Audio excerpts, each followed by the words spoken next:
कि हर क्वेश्चन के नंबर को आप लोगों ने मेरे बेटा 2 से मल्टीप्लाई करवा लेना है, तो आपका वो टाइम मैनेजमेंट होगी। आपने उस सवाल को उतना टाइम देना। मसलन अगर नज़म का खुलासा आता है तो वो मेरे बेटा 5 नंबर का होता है, तो आप 5 को 2 से ज़रब दे लें, तो इस सवाल को आपने मेरे बेटा टोटल 10 नंबर जो है टोटल 10 मिनट देने हैं। अस्सलाम वालेकुम जी माय डियर स्टूडेंट्स, मैं हूं आपका मेंटोर मुजाहिद हुसैन और आज हम डिस्कस करेंगे मेरे बेटा first year Urdu time management. मेरे बेटा उर्दू के पेपर में सबसे ज़्यादा जो मसला बनता है वो स्टूडेंट्स को टाइम मैनेजमेंट का मसला बनता है कि टाइम नहीं मैनेज होता। उस हवाले से आज हम डिस्कस करेंगे। मेरे बेटा इस वीडियो को मुकम्मल तौर पर देखना है ताकि मेरे बेटा ये वाला मसला जो है वो किसी भी स्टूडेंट के साथ ना हो। सबसे पहली बात जो मेरे बेटा याद रखने वाली है वो ये है कि आपके पास कोई भी सवाल आ जाए, वो चाहे नज़म का खुलासा हो, चाहे सबक का खुलासा हो, वो चाहे शेर की तशरीह हो या गज़ल की तशरीह हो, मेरे बेटा आपने अपने पेपर के जो नंबर हैं, मार्क्स हैं, उनको 2 से मल्टीप्लाई करवा देना। मसलन अगर आपके पास नज़म का शेर है, उसका आपने तशरीह करनी है, तो मेरे बेटा वो 10 नंबर की होती है। मेरे बेटा 10 को आप जब 2 से ज़रब देंगे तो ये नंबर बनेंगे मेरे बेटा 20। तो अब मेरे बेटा ये 20 का मतलब ये है कि आपने उस सवाल को, उस चीज को आपने 20 मिनट का टाइम देना है। ये मेरे बेटा बोर्ड कहता है, ये मैं नहीं कह रहा, कि आपने हर क्वेश्चन के नंबर को 2 से मल्टीप्लाई करवा के मेरे बेटा उसको जो है वो टाइम बना लेना है। उसी के मुताबिक इंशाल्लाह पेपर करेंगे तो आपका ये मसला हल हो जाएगा। बच्चे कहते हैं पेपर सर हल हो जाता है लेकिन टाइम मैनेज नहीं होता। मेरे बेटा मैं सबसे पहली चीज जो आप लोगों के साथ डिस्कस करूंगा, मेरे बेटा सबसे पहला सवाल जो होता है वो होता है मारूजी सवालात पर। मेरे बेटा जिस बच्चे के 20 आउट ऑफ 20 एमसीक्यू सही होते हैं उसके बारे में एग्जामिनर जो है वो ये राय कायम कर लेता है कि ये बहुत अच्छा बच्चा है। और मेरे बेटा अगर किसी बच्चे के रिलेटेड ये राय कायम हो जाए तो मेरे बेटा सब्जेक्टिव पेपर के अंदर उसको 4 से 5 नंबर का एज जो है वो मिल जाता है। तो इसलिए सबसे ज्यादा आपने मेरे बेटा फोकस करना है एमसीक्यूज के ऊपर। मेरे बेटा एमसीक्यूज के लिए मैंने अलग से एक वीडियो जो है वो बना दी थी, आप उस वीडियो को देखिएगा, मैं इस वीडियो के डिस्क्रिप्शन में उसका लिंक भी दे दूंगा। पहली चीज मेरे बेटा ये है। दूसरी चीज मैं इस वीडियो के आखिरी हिस्से के अंदर ये बताऊंगा कि आपने किस क्वेश्चन को कितना टाइम देना है, और उसके बाद सबसे जो मेन चीज है वो ये मैं बताऊंगा कि आपने कौन सा क्वेश्चन पहले अटेम्प्ट करना है, फिर कौन सा करना है, फिर कौन सा करना है। इस वीडियो के साथ मेरे बेटा जुड़े रहें। और इसके बाद कमेंट सेक्शन के अंदर मुझसे व्हाट्सएप पर मैसेज करके बच्चों ने पूछी, वो ये पूछिए कि सर एक सवाल को हम कितना करें। मसलन अगर हम खुलासा कर रहे हैं तो वो कितने पेजेस का होना चाहिए, अगर हम तशरीह कर रहे हैं तो वो कितने पेजेस की होनी चाहिए। मेरे बेटा ये भी मैं डिस्कस करूंगा। इससे पहले मेरे बेटा दूसरी चीज जो है, सबसे अहम चीज जो है वो ये है कि मेरे बेटा अगर आप एग्जामिनर फ्रेंडली पेपर अटेम्प्ट करते हैं तो मेरे बेटा आपको नंबर जो है वो एग्जामिनर ज्यादा देता है। मसलन आप उसके लिए आसानियां पैदा करें, वो आपके लिए आसानियां पैदा करेगा। आप पेपर को जो है वो स्मूथली अगर अटेम्प्ट करेंगे, ये नहीं कि क्वेश्चन कोई कहीं लिखा हुआ है, कोई कहीं लिखा हुआ है, तो फिर इस तरीके से पेपर चेकिंग में मुश्किल आती है, जिस वजह से वो बच्चे को पेपर जो है उसमें नंबर बहुत कम देता है। ये थी मेरे बेटा दूसरी चीज। तीसरी चीज मेरे बेटा ये है जो मैं पहले नंबर पर डिस्कस कर चुका हूं कि हर क्वेश्चन के नंबर को आप लोगों ने मेरे बेटा 2 से मल्टीप्लाई करवा लेना है, तो आपका वो टाइम मैनेजमेंट होगी। आपने उस सवाल को उतना टाइम देना। मसलन अगर नज़म का खुलासा आता है तो वो मेरे बेटा 5 नंबर का होता है, तो आप 5 को 2 से ज़रब दे लें, तो इस सवाल को आपने मेरे बेटा टोटल 10 नंबर जो है टोटल 10 मिनट देने हैं। तो इसी तरीके से मेरे बेटा अगर आपके पास तलखीस है वो 10 नंबर की आती है तो मेरे बेटा इसको 2 से मल्टीप्लाई करवा लें, आपके लिए टाइम मैनेज करना बहुत ही आसान हो जाएगा। तो इस तरीके से ये बनेंगे मेरे बेटा 20 मिनट्स। ये तीसरी चीज थी। मेरे बेटा चौथी चीज जो है वो ये है, मैं थोड़ा सा आपको ना पेपर का पैटर्न भी साथ साथ बताता जाता हूं, और आखिर में मेरे बेटा आखिरी हिस्से को आपने मिस नहीं करना, उसके अंदर मैं इंशाल्लाह आपके साथ सारी चीजें डिस्कस करूंगा। मेरे बेटा चौथी चीज जो है वो आपके जो इस दफ़ा स्मार्ट सिलेबस के अंदर टोटल 8 चैप्टर हैं, टोटल जो है वो 8 चैप्टर हैं, जिसमें से अगर कोई भी स्टूडेंट पहले 4 चैप्टर कर लेता है, पहले 4 सिर्फ 1 से लेके 4 तक, तो मेरे बेटा उसमें से उस बच्चे का इक्तबास का पैराग्राफ भी हो जाएगा और उसके साथ साथ सबक का खुलासा भी अटेम्प्ट हो जाएगा। मेरे बेटा अगर आप पहले 4 चैप्टर को अच्छे तरीके से तैयार कर लेते हैं तो आपके पास जो है वो टोटल 25 नंबर का जो है पेपर क्लियर हो जाएगा। 15 नंबर के इक्तबास का आ जाएगा पैराग्राफ और 10 नंबर का मेरे बेटा सबक का खुलासा। इस तरीके से 25 नंबर जो है वो हो जाते हैं पहले 4 सबक कर लेके। और इसमें भी मेरे बेटा पहले 4 सबक के अंदर भी आप सिर्फ और सिर्फ अखलाक नबवी पहला सबक और मकतूबात गालिब, ये मेरे बेटा अगर आप कर लेते हैं तो इंशाल्लाह आपका यहीं से क्लियर हो जाएगा। इस पर मैं मुकम्मल गेस्ट पेपर पर भी एक अलग से वीडियो बना चुका हूं, आप उस वीडियो को जाकर देख लीजिएगा। इसके बाद मेरे बेटा जो उर्दू के पेपर में सबसे अच्छी चीज़ होती है वो ये होती है कि खतूत जो होते हैं, जिस तरीके से मकतूबात गालिब है, ये 2 खत हैं, इसमें से कभी भी सबक का खुलासा नहीं आएगा। इसमें सिर्फ और सिर्फ इक्तबास का पैराग्राफ आ सकता है, लेकिन सबक का खुलासा जो है वो इसमें से नहीं आएगा। ये मेरे बेटा चौथी चीज़ थी। इसके बाद देखें, इसके बाद मेरे बेटा 5वीं चीज़ जो है, ये मैं पहले बता दूं कि इस पर मैं एक मुकम्मल वीडियो YouTube चैनल पर अपलोड कर चुका हूं। आप ये गेस्ट पेपर के लिहाज से वहां से देख लीजिएगा। ये मैं वैसे हिंट दे रहा हूं कि इस तरीके से भी नंबर मेरे बेटा उर्दू के अंदर बहुत अच्छे लिए जा सकते हैं। मेरे बेटा नज़म जो है, नज़म में से टोटल 15 नंबर का जो है वो सवाल पेपर के अंदर पूछा जाता है, जिसके अंदर अगर आप हमद कर लें, नात कर लें, मेरे बेटा अल्लामा इकबाल की नज़म है वादी लौलाब कर लें, और इसके साथ ओ देश से आने वाले, ये वाली अगर 4 नज़में कर लेते हैं तो मेरे बेटा इन 4 नज़मों में से किसी एक का खुलासा भी आ जाएगा आपको, और इन्हीं 4 में से किसी एक के अशार की तशरीह भी पूछी जा सकती है। तो ये मेरे बेटा बहुत ही आसान पेपर का पैटर्न मैं आपको बता देता हूँ। बच्चे बड़ा फोर्स कर रहे थे कि सर हमें बता दें किस तरीके से पेपर पैटर्न हमने अटैम्प्ट करना है और साथ साथ जो है हमें टाइम मैनेजमेंट का। तो मेरे बेटा ये 2 चीज़ें, ये 5 चीज़ें मैं यहाँ पर आपके साथ डिस्कस कर चुका हूँ। छठी चीज़ मेरे बेटा गज़ल पे आ जाएँ। मेरे बेटा गज़ल में से आप सिर्फ और सिर्फ 2 गज़लें कर लेना तो आपका पेपर गज़ल वाला पोर्शन भी अटेम्प्ट हो सकता है। बाकी डिटेल वीडियो के लिए मैं फिर आपको कह रहा हूं कि आप वो वाली वीडियो अगर देख लेंगे तो इंशाल्लाह आपको क्लियरली समझ आ जाएगी कि आपने कौन कौन सी चीज़ें जो है वो करनी है। मेरे बेटा गज़ल के अंदर आप एक मुनीर नियाज़ी की गज़ल कर लें और दूसरी परवीन शाकिर की गज़ल कर लें। ये मेरे बेटा अगर 2 गज़ल आप तैयार कर लेते हैं तो इंशाल्लाह गज़ल वाला पोर्शन भी आपका जो है वो कंप्लीट हो जाएगा।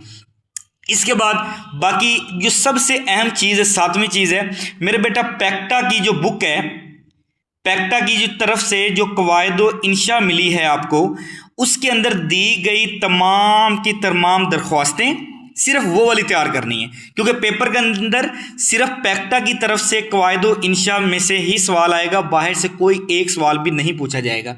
और उसी के अंदर मेरे बेटा दिए गए मुकालमा जात आप लोगों ने तैयार कर लेने हैं और उसी में से तलखीस आप तैयार करेंगे। तलखीस के मेरे बेटा 9 या 10 पैराग्राफ हैं। इससे बाहर से कोई भी चीज़ जो है वो पेपर के अंदर आने वाली बिल्कुल भी नहीं है। तो मेरे बेटा आपने सिर्फ और सिर्फ यहाँ से तैयारी करनी है। बाकी नोट्स के ऊपर बाकी की बुक्स के ऊपर जो चीज़ें भी दी हुई हैं उसको आप स्किप करके सिर्फ और सिर्फ ये चीज़ें अगर आप तैयार कर लेते हैं तो इंशाल्लाह 110% पेपर आपका अटेम्प्ट हो जाएगा। अब हम इसके दूसरे हिस्से की तरफ चलते हैं, जिसके अंदर मेरे बेटा मैं आप लोगों को टाइम मैनेजमेंट बताऊंगा कि आपने किस तरीके से कितने टाइम के अंदर कौन सी चीज़ अटेम्प्ट करनी है और पहले सबसे पहले कौन सा सवाल करना है, दूसरे नंबर पर कौन सा करना है, तीसरे नंबर पर कौन सा करना है। इसके बाद मेरा बेटा दूसरे हिस्से में सबसे पहला सवाल जो होता है वो तो होता है अम्मारूजी सवालात पे। उसमें मेरे बेटा मैं बार बार अपनी वीडियोस के अंदर बता चुका हूँ, मैं यूट्यूब चैनल पर व्हाट्सएप के जो चैनल है उसके ऊपर भी ये चीज़ बता चुका हूँ कि आपने सफ़ा नंबर 25 से 26 कवायदो इंशा का, सफ़ा नंबर 35 से 47, सफ़ा 55 से 59 और 62 से 63 अगर ये कर लेंगे तो इंशाल्लाह आप लोगों के मारूजी सवालात जो है वो यहीं से क्लियर हो जाएंगे। बात करते हैं हम सवाल नंबर 2 पे। मेरे बेटा सवाल नंबर 2 जो है वो आपका तशरी आती है, अशआर की तशरी। अब बच्चे क्या करते हैं, बच्चे इसी तरतीब के साथ जो है वो सवाल करना शुरू कर देते हैं। तो मेरे बेटा 2 जो है अशार यहाँ से और 3 शेर गज़ल के, जब बच्चे 10 शेर के ऊपर 20 सफ़े लिख चुके होते हैं तो मेरे बेटा 1 से 1.5 घंटा जो है, 1 घंटा मुकम्मल हो चुका होता है और बच्चे कन्फ्यूज़ हो जाते हैं कि अब हमारा तो पूरा का पूरा पेपर पड़ा हुआ है, अब हम क्या करें। तो मेरे बेटा उसके लिए मैंने आपको आसान सी तरतीब बता देता हूं। अगर आप इस तरतीब को फॉलो कर लेंगे तो इंशाल्लाह आप पेपर देके वापस आके मुझे बताएंगे कि सर हमारा पेपर भी मुकम्मल हो गया, हमारा टाइम भी मैनेजमेंट हो गया। तो मेरे बेटा इसके लिए आप लोगों ने सबसे पहले सवाल नंबर 2 को नहीं करना। मेरे बेटा सबसे पहले जो है वो आप लोगों ने मेरे बेटा सवाल नंबर 5 को अटेम्प्ट करना है। सवाल नंबर 5 जो है वो आपने सबसे पहले अटेम्प्ट करना है। उसकी वजह क्या है कि मेरे बेटा सबक पैगाम, मिसाल के तौर पे कोई भी नज़म है उसका खुलासा आ जाता है, तो मेरे बेटा होगा क्या, आपने इस नज़म का जो खुलासा है वो कम से कम 8 सफ़े पे लिखना है और ज़्यादा से ज़्यादा कम से कम 8 लाइनों में और ज़्यादा से ज़्यादा 12 लाइनों के अंदर लिखना है। तो अब मेरे बेटा इसके लिए मैंने जो टाइम बताया था 5 नंबर का अगर सवाल है तो 10 मिनट का टाइम है, और मुझे बताएं कि 12 लाइनों लिखने में 10 मिनट तो नहीं लगेंगे, थोड़ा टाइम लगेगा, कुछ टाइम यहाँ से मेरे बेटा बच जाएगा। और इसके लिए गज़ल के नज़म के खुलासे के लिए मेरे बेटा सबसे अहम चीज़ जो है वो खुलासा नज़म अगर मुख्तसर और नज़म पर पूरा उतरता हो, जिससे पूरी नज़म वाज़े तौर पर समझ आ जाए, तो मेरे बेटा इसमें पूरे 5 नंबर मिल सकते हैं। और सबसे अहम मेरे बच्चे बात जो है वो है नज़म का खुलासा एक ही पैराग्राफ के अंदर लिखना है और एक से ज़्यादा पैराग्राफ के अंदर नहीं लिखना, और आखिर के अंदर ये वाली आप लोगों ने मेरे बेटा लाइन लगा देनी है। तो सबसे पहली चीज़ जो है मेरे बेटा आपने नज़म का जो है अशार की तशरीह नहीं करनी, गज़ल के अशार की तशरीह नहीं करनी। सबसे पहले सवाल नंबर जो है मेरे बेटा 5 अटैम्प्ट करना है, और ये जो अगर तरतीब आप याद रख लेंगे ना तो इंशाल्लाह ये एग्जामिनर भी इससे खुश होता है और नंबर भी बहुत अच्छे मेरे बेटा देता है। दूसरे नंबर पर मेरे बेटा आप लोगों ने कौन सा सवाल अटैम्प्ट करना है, दूसरे नंबर पर मेरे बेटा आप लोगों ने ये सवाल नंबर 8 को अटैम्प्ट करना है। मेरे बेटा सवाल नंबर 8 जो है वो तलखीस का सवाल है, और ये मेरे बेटा टोटल आता है 10 नंबर का। अब होगा क्या, 10 नंबर इसमें उन्वान भी लिखना है, क्योंकि तलखीस का मतलब होता है इसको छोटा करना है। मेरे बेटा अगर आपके पास 10 लाइनें हैं तो आपने उसको 1/3 बनाना है। मेरे बेटा अगर आप इसको 1/3 बनाएंगे तो आपको पूरे नंबर मिलेंगे, अगर आप 1/3 से 1 लाइन भी ज़्यादा लिखेंगे तो फिर नंबर कटना शुरू हो जाएंगे। तो ये बात आपने सबसे पहली बात याद रखनी है। अब ये है सवाल 10 नंबर का। इसके मेरे बेटा आपको मैंने बता दिया कि 10 नंबर का अगर सवाल है उसको 2 से मल्टीप्लाई करवाएं तो 20 नंबर, और इसको 3 से 3.5 लाइनों के अंदर कंप्लीट करना होता है। तो मेरे बेटा 20 नंबर तो 20 मिनट तो इतनी सी लाइनों में नहीं ना लगते, तो मेरे बेटा कुछ टाइम यहाँ से भी बच जाएगा हमारा। और इसको करना किस तरीके से है, मेरे बेटा तलखीस लिख के उसके बाद इसका उन्वान भी तजवीज़ करना होता है जिसका 1 नंबर होता है। तो मेरे बेटा अब आपने उन्वान को जो है वो 2 या 2 से ज़्यादा उन्वान लिखें, एक उन्वान ना लिखें, 2-3 उन्वान लिखें ताकि आपको इसके नंबर मिल जाएं। तो सबसे पहली चीज़ जो थी वो आपने इसको 1/3 में लिखना है। दूसरे नंबर पर इबारत को गौर और तवज्जो से कई बार पढ़ें, यहाँ तक कि इबारत का मफहूम अच्छी तरह ज़हन नशीन हो जाए, और इबारत के अहम उन्वानात पर निशान लगा लें। इबारत में अगर अशार हों तो तर्क कर दें। ये मेरे बेटा आपने तलखीस के लिए 2-4 चीज़ें जो हैं वो मेरे बेटा आपने याद रख लेनी है। इसके बाद मेरे बेटा तीसरे नंबर पर जो आपने सवाल अटेम्प्ट करना वो है मेरे बेटा सवाल नंबर 7। सवाल नंबर 7 जो है इसको मेरे बेटा ये आपके पास दरख्वास्त आएगी या आपके पास मेरे बेटा रसीद आएगी, दरख्वास्त या रसीद। इसको आप लोगों ने मेरे बेटा अच्छे तरीके से जो है वो प्रिपेयर करना है, तैयार करना है। और इसको मेरे बेटा इसके टोटल 10 नंबर होते हैं, तो इसके अंदर भी मेरे बेटा जो है वो टोटल हमारे पास 20 मिनट का टाइम होता है। लेकिन मेरे बेटा इसमें 20 मिनट लगते नहीं हैं, टाइम कम लगेगा, कुछ टाइम हमारा यहाँ से भी स्किप हो जाएगा, यहाँ से भी बच जाएगा। इसलिए मेरे बेटा ये वाली मैंने मैनेजमेंट आप लोगों को बताई कि पहले कौन सा सवाल करें, फिर कौन सा करें, फिर कौन सा करें, ताकि आपके पास एंड पे बहुत ज़्यादा टाइम बच जाए। और एंड वाला सवाल जो है वो आप लोगों ने मेरे बेटा लाजमी सुनना है।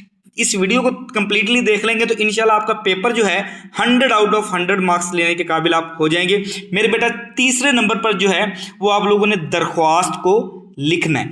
अब दरख्वास्त के अंदर कौन कौन सी गलती करते हैं? दरख्वास्त के अंदर मेरे बेटा आप लोगों ने इन अल्फाज के ऊपर ज़रा गौर करना। बाखिदमत जनाब प्रिंसिपल साहब, ये नहीं लिखना मेरे बेटा। या आप जनाब लिख लें या आप साहिब लिख लें। बच्चे क्या करते हैं, जनाब भी लिख देते हैं, साहिब भी लिख देते हैं, जो कि गलत हो जाता है। आपने इसको इस तरीके से लिख सकते हैं, बाखिदमत जनाब प्रिंसिपल या बाखिदमत प्रिंसिपल साहिब। दोनों में से मेरे बेटा एक चीज़ लिखनी है, दो चीज़ें नहीं लिखनी। उन्वान के अंदर आपने फीस मुआफ़ी की दरख्वास्त नहीं लिखना, ये गलत है मेरे बेटा। उसके लिए दरख्वास्त बराए फीस मुआफ़ी इस अंदाज में लिखना है। जनाब आली, ये आली के ऊपर ये डंडा ये नहीं डालना। आज तक हम जिंदगी में यही कुछ करते रहे हैं, तो ये गलती फर्स्ट ईयर के अंदर आपने नहीं करनी मेरे बेटा। जनाब आली को आपने इस अंदाज में लिखेंगे तो आपको सही तसव्वुर किया जाएगा, इस अंदाज में लिखेंगे तो गलत तसव्वुर किया जाएगा। तो तीसरे नंबर पर मेरे बेटा किया जाने वाला क्वेश्चन जो है वो है दरख्वास्त। आपने मेरे बेटा दरख्वास्त जो है वो तीसरे नंबर पर करनी है। अब मेरे बेटा चौथे नंबर पर आप लोगों ने करना है सवाल नंबर 4। सवाल नंबर 4 मेरे बेटा सबक का खुलासा और इसके साथ जो है वो मुसन्नफ का नाम। यहां पर मेरे बेटा जो बच्चे गलती करते हैं ना, वो सबसे अहम चीज़ है। यहाँ पर जो गलती होती है मेरे बेटा वो ये होती है कि आप लोग जो है वो सबक का नाम लिख देते हैं। सबक का नाम मेरे बेटा कभी भी सबक का नाम नहीं होता, सबक का उन्वान होता है। ठीक है मेरे बेटा, सबक हो, नज़म हो या गज़ल हो, इसका मेरे बेटा नाम नहीं होता, उन्वान होता है। सबक का उन्वान, नज़म का उन्वान, गज़ल का उन्वान और मुसन्नफ़ का नाम लिखते होते हैं। तो ये बात मेरे बेटा आप लोगों ने वाज़े तौर पर जो है वो याद रखनी है। बाकी वही चीज़ कि सबक का जो खुलासा है वो कम अज़ कम जो है वो 2 सफ़ात पर होना चाहिए और ज़्यादा से ज़्यादा 2.5 सफ़ात पर हो, इससे ज़्यादा नहीं होना चाहिए। और मेरे बेटा सिर्फ सबक पर में ही मौजूद अल्फाज इस्तेमाल किए जाएं। और अगर इसके अंदर कुछ अहम तारीख हो, मशहूर वाक़या हो या अहम शख्सियात हो तो उसको जगह का नाम को मार्कर से लिखा जाए। तो मेरे बेटा ये बात भी आप लोगों ने याद रख लेनी है सवाल नंबर 4 के अंदर। 5वें नंबर पर मेरे बेटा आप लोगों ने सवाल नंबर 3 जो है इक्तबास में से किसी एक की तशरीह करनी है। तो मेरे बेटा इसमें आपको 2 तशरीह दी जाएंगी, उसमें से मेरे बेटा आपने एक करनी है। तो मैं पहले बता चुका हूं कि पहले 4 चैप्टर्स में से किसी एक चैप्टर में से इंशाल्लाह आपकी ये वाला पोर्शन भी कंप्लीट हो जाएगा। अब यहां पर जरा देखें, उन्होंने कहा बाहवाला सियाक़ो सबक, मुसन्नफ का नाम और सबक का उन्वान। मेरे बेटा ये गलती नहीं करनी, सबक का नाम नहीं लिखना, सबक का उन्वान आप लोगों ने मेरे बेटा लिखना है।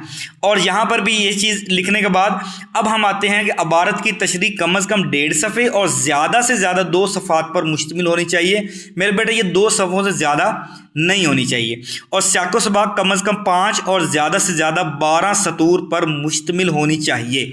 हवाला मतन सियाक़ो सबक और तशरीह 3 सफ़ात से ज़्यादा नहीं होनी चाहिए। बच्चे बार बार ये क्वेश्चन कर रहे थे सर कितने पेजेस का होना चाहिए, तो मेरे बेटा मैं यहाँ पर डिस्कस कर चुका हूँ कि आपका 3 सफ़े से ज़्यादा नहीं होना चाहिए। और इसी तरीके से अगर ये 15 नंबर की है, 15 नंबर की जिसके अंदर 1 नंबर का सबक का नाम होगा, 1 नंबर का मेरे बेटा मुसन्नफ़ का नाम होगा, 3 नंबर का सियाक़ो सबक और 10 नंबर की तशरीह होती है। तो इसके लिए मेरे बेटा आपके पास मैक्सिमम टाइम जो है वो 30 मिनट का होना चाहिए और 30 मिनट से ज़्यादा इस पर टाइम जो है वो नहीं लगना चाहिए। 6ठे नंबर पर मेरे बेटा करने वाला जो सवाल है मेरे बेटा 6ठे नंबर पर आप लोगों ने मुकालमा जो है वो लिखना है। इसके अंदर जो मेरी पसंदीदा चीज़ है वो अगर मेरे बेटा आपको 80% मुकालमा आता है और 70% जो है वो रुदाद आती है ना, तो आप सेलेक्ट करें कि आप रुदाद करें। उसकी वजह ये है मेरे बेटा कि क्योंकि मुकालमा के अंदर बार बार आपने वो नाम लिखने होते हैं। मिसाल के तौर पर 2 दोस्तों के दरमियान आ गया तो अहमद और अकबर ही लिखना है, तो बार बार आपको मार्कर ओपन करनी पड़ेगी, बार बार आपको जो है वो आप डिस्टर्ब होते हैं। तो इसलिए आप रुदाद लिख दें, क्योंकि रुदाद लिखने में जो है वो आसानी होती है। ये आप ज़्यादा लिखेंगे तो आपका अच्छा इंप्रेशन पड़ेगा। और क्योंकि यहाँ पर जो है वो टाइम हमारे पास थोड़ा होता है और हमने इसको ज़्यादा कवर करना हो तो मेरे बेटा मुकालमा ज़्यादा टाइम लेता है और ये वाला जो है वो कम टाइम लेता है। अच्छा, अब कुछ बच्चे कहेंगे सर हमने तो मुकालमा ही तैयार किया, तो ठीक है। मुकालमे के अंदर जब आप पहला लफ्ज़ लिखते हैं ना मेरे बेटा अस्सलामु अलैकुम, तो यहाँ पर मेरे बहुत सारे प्यारे से स्टूडेंट जो हैं वो गलती करते हैं, वो ये समझ लेते हैं कि अस्सलामु अलैकुम मीम के बाद वाव है, वो मीम के बाद वाव डाल के अपना बेड़ा गर्क कर लेते हैं। मुकालमे का पहला लफ्ज़ ही गलत है तो मेरे बेटा आगे वो क्या चेक करेगा। तो मेरे बेटा याद रखना कि मीम के ऊपर पेश है, मीम के ऊपर वाव नहीं है, तो ये आपने गलती नहीं करनी। अस्सलामु अलैकुम। दूसरा लफ्ज़ वो जो लिखते हैं वो लिखते हैं वालेकुमुस्सलाम, वालेकुम अस्सलाम। तो मेरे बेटा यहाँ पर वाव के बाद वो समझ लेते हैं कि अलिफ है, हालांकि अलिफ नहीं है, वाव के ऊपर ज़बर है। वालेकुमुस्सलाम वाव के ऊपर ज़बर है, अलैकुमुस्सलाम इस तरीके से लिखना है, वाव के बाद अलिफ नहीं लिखना। मेरे बेटा आपने ये दो गलतियां जो है वो मुकालमे के अंदर नहीं करनी। अगर आप ये दो गलतियां करेंगी या करेंगे तो आप मेरे बेटा गलत जो है वो तस्वर किया जाएगा और ये एक बैड इंप्रेशन पड़ता है। पेपर चेक करने वाला जो है वो ये समझता है कि इनको मेन चीज़ों का ही नहीं पता। ये था मेरे बेटा आपने छठे नंबर पर किया जाने वाला काम, वो था किसी भी सबक के किसी भी उन्वान के ऊपर जो है मुकालमा लिखना, या आप लोग रुदाद लिखें। इसके ऊपर रोज़ नामचे के ऊपर भी सवाल जो है वो पूछा जा सकता है। सातवें नंबर पर मेरे बेटा, सातवें नंबर पर जब आप मेरे बेटा ये सारा कुछ कर चुके होंगे तो आखिर में आपके पास कम से कम 1 घंटे का टाइम जो है वो बच जाएगा। तब आपने अशआर की जो है वो तशरीह, नज़म की तशरीह जो है वो शुरू करनी है। इसके अंदर मेरे बेटा होता ये है, नज़म के अंदर जो है वो टोटल 2 अशार होते हैं जिसको आपने मेरे बेटा 4 सफ़ात के ऊपर मुकम्मल करना होता है। एक शेर को मेरे बेटा आपने 2 सफ़ों की तशरीह लिखनी है और 2 अशार हैं तो मेरे बेटा 4 सफ़े होंगे। इसी तरीके से गज़ल के ऊपर अगर हम आ जाएं तो गज़ल के अंदर मेरे बेटा आपके 3 अशार होते हैं तो उसके अंदर मेरे बेटा आप लोगों ने 6 सफ़ात लिखने हैं। ये तो आगे कि आप लोगों ने लिखना कितना है। अब मेरे बेटा आपने 7वें नंबर पर जो है वही काम, नज़म का उन्वान लिखना है, नज़म का नाम नहीं लिखना। नाम लिखने के बाद शायर का नाम लिख देना। एक एक नंबर मेरे बेटा इनका होता है। 7वें नंबर पर आपने मेरे बेटा इनकी तशरीह जो है वो लिखनी है। लेकिन अब सवाल ये पैदा होता है लिखनी कैसे है। मेरे बेटा नज़म के तमाम अशार को इकट्ठा करना बेहतरीन अमल है कि मेरे बेटा वो एक ही जो है अंदाज में लिख दिया जाए, क्योंकि नज़म एक ही सोच और एक ही ख्याल पर मबनी होती है। नज़म के अशार की तशरीह कम अज़ कम 3 सफ़ात पर मबनी होनी चाहिए और मैंने बताया कि ये मेरे बेटा आप 4 सफ़ात पर लिखेंगे क्योंकि 2 अशार हैं इसके अंदर। हल लुगत के बजाय मफ़हूम ही तहरीर किया जाए। और सबसे अहम चीज़ कि मेरे बेटा तशरीह करते वक्त 5-6 सतूर के बाद पैराग्राफ बनाएं और इसी तरह एक सफ़ा कम से कम 3 से 5 पैराग्राफ बनाएं। इसी तसलसल को मेरे बेटा बरकरार रखना है।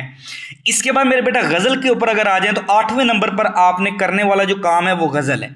और गज़ल के अंदर भी मेरे बेटा आप लोगों ने 3 शेर होंगे तो आपने मेरे बेटा 6 सफ़हात जो है इसके ऊपर लगाने हैं। और अगर हम बात करें तो 10 मिनट 10 नंबर का है तो मेरे बेटा इसके ऊपर मैक्सिमम 20 मिनट लगने चाहिए। लेकिन क्योंकि इसके ऊपर ज़्यादा टाइम लगेगा तो इसलिए मैंने मेरे बेटा इसको आखिर में छोड़ा है ताकि आप लोग जो है वो खुल के लिख सकें। 1 घंटे का टाइम में कम से कम आप लोगों के पास मेरे बेटा होगा, इसके अंदर आप लोग जो है वो ये सारी चीज़ें देख सकें। और इसमें मेरे बेटा गज़ल के हर शेर की तशरीह अलग अलग की जाए। गज़ल के हर शेर की तशरीह 2 सफ़ात पर मुश्तमिल होनी चाहिए, सबसे मेन चीज़। और अशार का मफ़हूम लिखने से मतन मुमतहिन पर अच्छा असर पड़ेगा। हल लुगत से गुरेज करें। अशार की तशरीह पैराग्राफ की सूरत में मुज़य्यन करें और गज़ल के अशार में आयात हदीस कौल मार्कर से लिखना चाहिए। जिस तरह से हर शेर नंबर 1, इसी तरह 2 और इसी तरीके से 3, इसी तरीके से मेरे बेटा आप लोगों ने पेपर के अंदर भी लिखना है। मेरे बेटा मुझे उम्मीद है कि ये सारी चीज़ें आप लोगों को समझ आ चुकी होंगी। अगर मेरे बेटा आप इस तरीके से पेपर अटैम्प्ट करते हैं ना तो मैं गारंटी देता हूँ कि आप इंशाल्लाह 100 में से 95 प्लस मार्क्स जो हैं वो आप ले सकेंगे। अगर इसी टाइम को मैनेज किया जाए और अगर इसी तरतीब के साथ करेंगे तो इंशाल्लाह आप जो है वो पूरा पेपर अटैम्प्ट करके आएंगे और इंशाल्लाह दुआएं भी देंगे। मेरे बेटा अगर ये वीडियो पसंद आई हो तो इसे दूसरों के साथ ज़रूर शेयर करें। और अगर आप चैनल पर नए हैं तो मेरे बेटा इस चैनल को जो है वो ज़रूर ज़रूर सब्सक्राइब कर लें। मिलते हैं एक नई वीडियो के साथ, दुआ में याद रखें। वस्सलाम।